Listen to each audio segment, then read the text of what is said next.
really recommend joining a company that has hygiene leadership. If you have hygiene leadership, you have someone advocating for you, someone making sure that your voice is heard, and that's really important. Like when you're thinking about your wish list or must have, like that should be on there somewhere.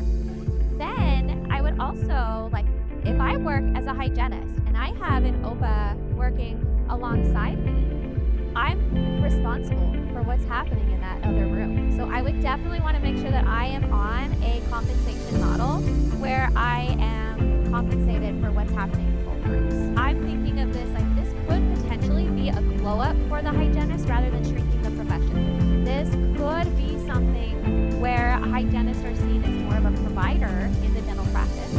And this could potentially lead to more income for the hygienist if done strategically. A tale of two hygienists. Hello, dental people, and welcome back to a Tale of Two Hygienists podcast. We are recording episode 531, and I am your co-host, David Torres, and I am here with my amazing partner in crime, Tartar Terminator, an This illustrious gets better every co-host, time. Jessica, Jessica Atkinson. Hello, everyone. Thanks for listening in. And today we have as our guest one of my favorite people, colleagues, and one of my prior students. Let me just tell you a little bit of about Joffrey. So, when I had the privilege of being her educator, Joffrey had just previously had a baby. And imagine being a dental hygiene student, also managing being a brand new mom, managing and all the other things that are happening in life. And she taught me about resilience, ingenuity, and creativity on how to show up, put up, and come out triumphant. So we are really grateful that Joffrey said yes to come and talk to us about a specific topic. A specific topic in dentistry right now. It's the topic of OPAs or OPAs. And the reason why we chose Joffrey to come on today is because she's in a unique situation where she is managing dental hygienists in a state that already have had this legislation passed. So, Joffrey, give us a little bit of background, your professional background, some personal background, whatever background that you want to talk about as we enter into this conversation. No, thank you guys. Thanks for having me. Just to share a little bit about myself, whenever I get this chance to talk about myself, I love to just keep it simple. I'm the dental hygienist who's obsessed with dental hygiene, and I put myself in all sorts of situations, and I always find new opportunities to help this profession grow. So, to take it a little deeper, I've been practicing hygiene for 10 years now. I'm a Utah hygienist.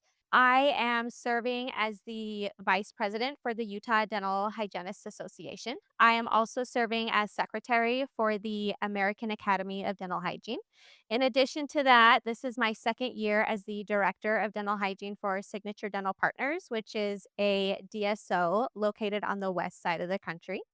And in addition to that, I co-founded my own company, Hygiene Elevated, a few years back, and we've done all sorts of cool things for hygiene. And to just like I get to travel to students, I get to support hygienists that work in the dental practices. I truly love the opportunity that I have, all of them, to be quite honest. And I'm just thrilled to be here today. We're so glad to have you. That's a lot of hats. I think you just got really good at doing all the things all the time in hygiene school. It just kind of s- still's happening. Still It's happening for you. amazing.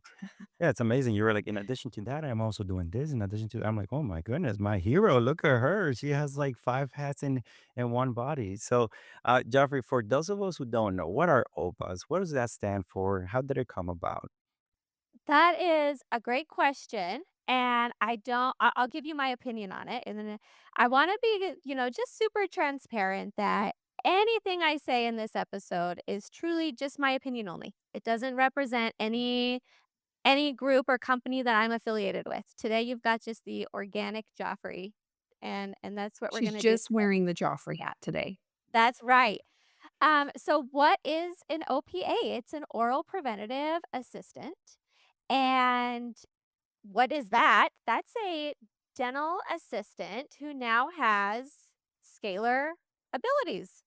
There are rules around it, right? They've got to come from, hopefully, depending on the state, a CODA approved course. And then they also like don't do periodontal work. This is targeted for healthy individuals. And they don't do like subgingival from what I know. And change brings fear. So we've got a lot of scared hygienists, and the role I play is support.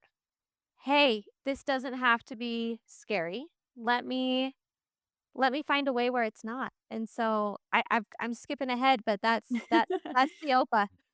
That's the OPA. I do actually have the Dental Access Model Act up on my computer, and this is the definition of an OPA. You did a great job, Joffrey. And this is the definition that the ADA has used to describe what an OPA is. And as I read this, just like Joffrey said, change can induce fear. And as I read it, I think you might hear why this sounds scary. So it's a certification of oral preventative assistance. The scope of practice for an oral preventative assistant shall be limited to taking and recording periodontal probe readings, documenting areas of periodontal concern, and supragingival scaling and polishing. Oral preventative assistance shall be further limited to practicing on periodontal healthy patients or patients with reversible gingivitis.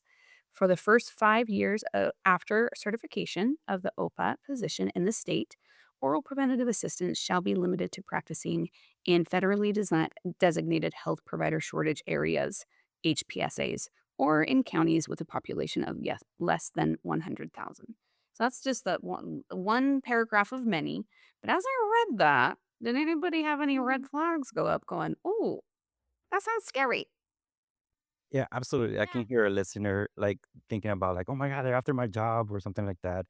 And I think it's important to notate that obviously we're navigating change, and obviously Joffrey's here to talk about her experience and her opinion and all that stuff. But, you know, as a hygienist myself, somebody who's in Florida who used to be a dental assistant, I remember once upon a time being a dental assistant and thinking and wishing I could do a little bit more. Now, I do have a question for you. What's the major difference, or maybe you can enlighten me and the listener about why were OPA is such a important aspect in the state of Arizona to why not like assisted hygiene? Why is there such a difference, and why can we navigate both at the same time? Is there a biggest hurdle? Right. Well, that's subjective. It really depends who you ask. So, some may say that there's a shortage of hygienists, and some will Uh-huh. counter that and say, no, there's not. So, like, what what I think is that the hygiene wages have gotten out of control and the insurance reimbursements have not budged. Mm, Therefore, the sustainability of dental practices is in like difficult. limbo. Yeah, that's what I think, but Ooh, again, I don't own a practice. I'm not a dentist. I This is just my own assumption. I would just want to put a little memo here just for all of our listeners. This is a conversation that I have with a number of different clinicians that want a raise and they want to make more money. If and whatever clinician it is, whether it be an assistant, a hygienist, a dentist, anybody, we have one a difficulty with insurance, right? And two, you need to be practical about what your hourly wage is, and what that means by being practical is that you need to be making enough to be sustainable for the practice itself. And you're like, well, I'm not making enough to be sustainable for my own life. Then you might want to look at some other options. I mean, Joffrey's a good resource. She's got how many side gigs? Maybe a different resource to supplement that. But in your office, it is good rule is that you are going to make 30% of what you're producing. So if you want to be making more, you need to be looking at what you're contributing to the office. How is that translated fiscally, right? So when you're saying that these wages are getting out of control, I can see that. I can see that being a problem. I can see that the somebody that maybe is not somebody who only temps, right? You have people coming in as a temp hygienist every day, and the temp hygiene wage is really high, but they don't have an investment in the longevity of that business itself. So I can see how that would be a problem and a concern for your boss, whether that boss be a dentist, whether that boss be a DSO, whether that boss be just a business person. Their goal is to be a profitable place of employment. And I think that this might be a good idea to look at yourself. How are you practicing? Are you practicing at the scope of your practice? Are you offering things that are actually going to be fruitful for not only your patient, but also for the longevity of where you work? Good point, Joffrey. I like that as well. Like when you really slow down and think about it, when you take a deep breath and you're open minded about this, we're adding a little bit of hot sauce to the conversation, right? But when you slow down and think about what you do on the day to day, and whether you've been practicing a year, 10 years, or 20, right? The value that you bring to the practice, are you advocating for yourself and doing that on the day to day? Does your dentist even know this? If you're working for a DSO, do they know this? I was scrolling on social media the other day and I saw a dentist post. It took me for me to hire my second hygienist to understand how much hygienists are making nowadays because they've only had one very loyal hygienist, and they were trying to add another provider to the practice and they realized that the market had gone up. But if are we the type of hygienists that we're only doing preventive cares? We're doing like 8 prophies a day, or are we treating perio? Are we doing adjunctive services? Are we advocating for doctor treatment as well? If you're the type of hygienist that does that, then yes, like the wage should match and should equal to what you're bringing to the office. But if you're the type of hygienist that is not receptive to change and you're been doing this like you've been doing the prophies and the preventive services because I hate to use the terminology racehorse, right? You only focus on that tunnel vision thing. Then obviously there's a lot of things that are being left out there. And when the career gets desperate, when access to care gets desperate, these are some of the things that we have to, dare I say, get creative in the real world to have more of 2 cents on how we can contribute to patient care. So we So I find can our, see that happen too. so we find ourselves in a situation that how do we fix this access to care issue? And what's been proposed is somebody that will make less and do similar. And remember the fear feeling or the job that took us collectively thousands of hours, thousands of dollars, and thousands of passionate, prevention filled hopes and dreams to be the hygienists that work at the top of our scope and assessing, observing that people do have a disease process, treating that disease process. I mean, the percentage of how many Americans have a gingival disease, whether that be gingivitis or periodontitis, versus how much your office is providing those compensatory CDT codes might be a place to start. That might be a place to start there. So, Joffrey, now you're in a situation that you are helping hygienists navigate, that they're feeling concerned that these dental assistants are going to be doing, oh, probing, scaling. That sounds a lot like what I'm doing every day. How are you managing that? Well, it's gonna be different in all sorts of the market. Like, I can only speak to, like, what I have in front of me here. So that what I'm about to tell you is not happening everywhere. So the DSO that I am with, Signature Dental Partners, is co-founded by a hygienist, Kim McCravey.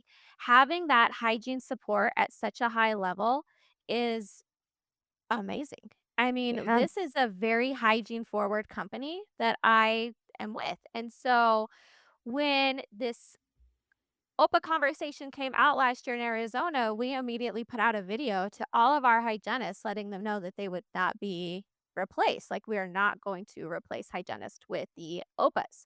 Love that. Now, but can we integrate them? Can there be a cohesive place? And so that's kind of what I've been thinking about a lot lately is how do we preserve the hygiene profession and welcome the OPAs at the same time? And I haven't done it yet, but I think about it a lot. I was like, who do I know that is working in a state that would have some feedback about this? And I'm like, oh, Joffrey, she works in a state that has already been passed, and I've been thinking a lot about it too. I've been thinking, how do I share this with students who are in some of the most stressful moments of their lives up until now, right? And getting ready for boards and have put blood, sweat, and tears into becoming a dental hygienist and feeling proud of their education and going out into a world where they are seeing these things come about. So I was thinking about how our education is set up. So I imagine one of Mm, my students getting a job in Arizona where there's already an OPA that is hired. What does that look like? Well, when you mm, start off with a an interview, I would recommend my student ask what their periodontal philosophy is, what roles that they would play in the office, and what roles that the OPA would play in the office, and what kinds of protocols and procedures do they have around those roles. And currently, a hygienist can oversee one OPA in Arizona, and a dentist can oversee three OPAs in a dental practice. So, what would that look like? Would I, as a dental hygienist, be over the OPA? And I imagine myself um, in that kind of a situation. And what would I do? What would I want for this? I would want there to be competency. I would not want there to be responsibility. I would want there to be all of those things. And so I was thinking, I'm like, okay, if I was in a position where I could not leave this office and find a different place, what would I do? And I was like, well, maybe in the within the office structure, there could be competencies that they have to pass on a typodont that we purchased from eBay, that they had to do a competency for these things before were on our patient population, or they would work on the other people in the office. What do you think about things like that, Joffrey? What are your thoughts about what that looks like? For new grads, entering a state where this is happening, I highly recommend joining a company that has hygiene leadership. If you have hygiene leadership, you have someone advocating for you, someone making sure that your voice is heard, and that's really important. Like, when you're thinking about your wish list or must-haves, like, that should be on there somewhere. And so I would start with that. Then I would also like, if I work as a hygienist and I have an OPA working alongside me, I'm responsible for what's happening in that other room. So I would definitely want to make sure that I am on a compensation model where I am compensated for what's happening in both rooms. Let that marinate. What are you thinking? Um, I hadn't thought about that. I hadn't thought about that. Um, I don't personally. I feel very evidence-based driven, and I would love that we would work more creatively within the structure that we have with licensed professionals providing care and that have graduated from a CODA accredited. But we could go down all of my feelings about that. And this conversation is the reality that it has been passed in Arizona. So what would that look like, right? And so what I'm hearing you say, Joffrey, is that there could be th- when you take responsibility for someone else, there should be also a financial benefit from that responsibility. And so that is something that I did not think about, and I'm wondering how that lands on the ears of our listeners. Hmm. Yeah, and also like considering the fact that if you're supervising or you're responsible for that OPA as well, I would imagine just like a dentist is with having the synergy with their hygienist, being able to have or work towards that quality of care, what we want our patients to have, right? I mean, at the end of the day, it kind of goes back to mindset, right? Like your mind is like a garden. Your thoughts are the seeds. You can either grow flowers or you can grow weeds, right? And so being able to kind of like work together. If the fact is you have OPAs in your state and you're finding yourself that you're working in an office with one of them, well, make the best out of it and grow together. And how can we have that synergy, the leaders in the office, to be able to have that patient care that we have in our minds that should be worth having, right? Is that something that you're advocating for as well, Joffrey? Like as you're noticing, I guess this transition, which is not really a transition because it's already happening. Yeah, I love the way you said grow because I'm thinking of this like this could potentially be a glow up for the hygienist rather than shrinking the profession. This could be something where hygienists are seen as more of a provider in the dental practice. And this could potentially lead to more income for the hygienist if done strategically. And I guess that's something that because you mentioned in your article that it could be an unexpected strength in dentistry. Is that what you're alluding to? As being able to say it also benefits the hygienist as an end outcome, right? I mean, we have keep having these conversations about like burnout, like I'm exhausted, I'm tired, rather than like all of a sudden saying like, well, I'm gonna quit my job because there's an OPA in there. Maybe use that as a catalyst to have that glow up. Like, girl, it's 2026. Get that glow up. Let's make this happen. Let's have that patient care. Absolutely, because when you think about assisted hygiene, this is kind of close to it, right? Like they're in the hygiene op with us. Hygienists still control what's happening when they're in that assisted model. And think about the longevity of the hygienist career. Like if I could go in and assess a patient, you're extremely healthy. I have an OPA who I trust dearly. They're going to come in and finish up this appointment. Could I extend the lifetime of my career with an assistant? Now think about when you go to, like and this part of, I think, the hesitation and the pushback and the fear that we're seeing comes from a component of our education that is lacking. Like, right, we don't get a lot of education on dental economics.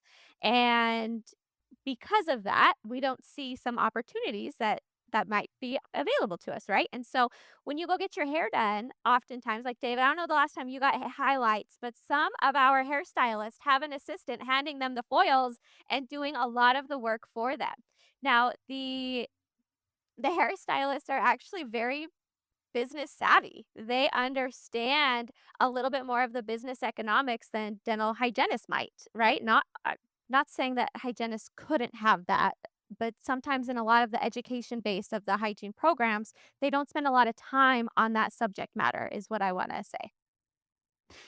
Do you find it that hygienists are more receptive or that there's more pushback the longer they've been in the career? Like, I've been doing this for like over a decade. I could think about it two ways. Like, yeah, I rather focus on the interesting cases, right? Like that perio case that I am wearing my cape with my scaler because I am this person's best chance to keeping their teeth, as opposed to like, oh, it's another prophy. They're 18, 19. They have good hygiene. I'm just gonna go in there to just have a conversation, but I'm doing more conversation than less actual hygiene, right? I can see how like some hygienists in their seasons, like in their season of the stage of their career, they could be more. I'm open to an OPA because of that fatigue. My hands are going a little numb. I'm shrimping. I'm doing the dental chair shrimping because I've been working 8 hours a day. I'm more open to that. Or the ones that I'm like, no, it's been like this. I don't like change. They're gonna discredit what we do for a living, and they might put me out of a job. Is there like both mindsets? Have you noticed? You know what? Actually, no. I don't think if you're a very green hygienist or very seasoned, um, doesn't change a lot of the word on the street that I hear. It's Gotcha. pretty Okay. much opposed to the idea from top to bottom, left to right, whichever you want to look at it. Now, when you hear me talking about it, and I do say I come off like optimistic about this topic, and that's because I have spent like the last 2 years practicing emotional neutrality. I come at things very neutral now. I if you had this conversation with me 3 years ago, I would be very emotional about it, and I would be very opinionated on my stance on it. But I've grown to this place where I'm just very neutral, and I also have, like, this responsibility to support and guide hygienists around me, and so I feel like they need some positivity if this is what that they are now facing. So I just wanna say, like, I sound positive, but I'm actually just being very neutral. I love that emotional neutrality. I think we all need to practice a little bit more of that, especially with that patient that perhaps thinking that if we do fluoride, we're giving them cancer or whatever, right? Like being able to say, like, okay, what do you want to, like, being able to kind of put it back to a neutral state of saying, okay, well, we don't have to agree, we don't have to disagree, but at least we can acknowledge each other's point of views, right? I love that. That should be a t-shirt, emotional neutrality. And I maybe have some emotional neutrality about some things, but this is one I don't. And I mean, I've been thinking about it. This was a conversation that there was some apprehension for me because of my own personal feelings about the reality of OPAs. And then this other part of me that recognizes that there are hygienists that will be facing this in their offices. And how do they find ways that they preserve their own ethics and what that could look like, and there are a lot of struggles with that. And so if I just had a magic wand, I think this would have just started with dental hygiene autonomy, and this wouldn't even be a conversation that we'd be having, but here we are. So I as far as emotional neutrality, that switch has not been flipped for me. And the reason being is the evidence is does not show that giving an OPA these opportunities. They did a study in Missouri, I believe. I need because it's being recorded. I gotta make sure I have. Yes, it was in Missouri. It was a Missouri pilot program where they started using OPAs to see if it really relieved the burden of this lack of practitioners and if it increased access to care, and the results weren't what they were hoping they were to be to say this was revolutionary, right? And I'd also like to say, Joffrey, that we are in the beginnings of this, and who knows what this is gonna look like in 10 years. And my hope and prayer that what this looks like is that we as a dental body together find ways to be more collaborative and less divisive while maintaining the responsibility that we have to provide good care. And so I recognize the space in which you are in, and I hope that our listeners leave this conversation with some curiosity. Maybe that's curiosity about how they are showing up every day in their office and how they are contributing they to be more to give more than we are expecting to receive, to be that positive force and make a difference in the daily. So thanks for coming and tackling this spicy thing with us. Thank you for having me. I just wanna close out and sign off here saying, like, I love hygienists. I love our profession. I don't want anyone thinking I am, like, anti-hygiene. I'm just neutral trying to navigate this space with positivity. And I just appreciate everything that the hygienists do for their communities and keep doing it. Keep doing the good things. And I hope you all get the opportunity to meet Joffrey because she is a hygiene advocate and she also asks curious questions, and that is good. Yeah, that, I think that's a great way to kind of like end the segment saying, rather than just assume, just ask, be curious, stay proactive. And with that said, if you have made it through all the way to the end of this episode, we really appreciate you guys listening. And I think one of the biggest things that Jess and I have done is in this platform is to have that conversation. And Joffrey, thank you so much for joining us. You honestly are so much fun to talk to, even on a spicy topic. You are great to talk to. So we really appreciate that. I'll come back anytime, guys. Thanks, Joffrey. Thank you, John. That's a wrap on today's episode of A Tale of Two Hygienists podcast. If this conversation made you feel seen, inspired, or even just a little fired up, share it with a fellow hygienist or fellow dental professional. Share it with your neighbors, your friends. Share it with everyone. That is how this community grows. Make sure you subscribe, leave us a review, and connect with us on social media so that we can keep on going with this conversation. Remember, your career, your voice, and your story matter here. We're David. And Jessica, And until next time. keep learning, keep laughing, and keep showing up for yourself and for each other. This has been a production of Endeavor Business Media, a division of Endeavor B2B.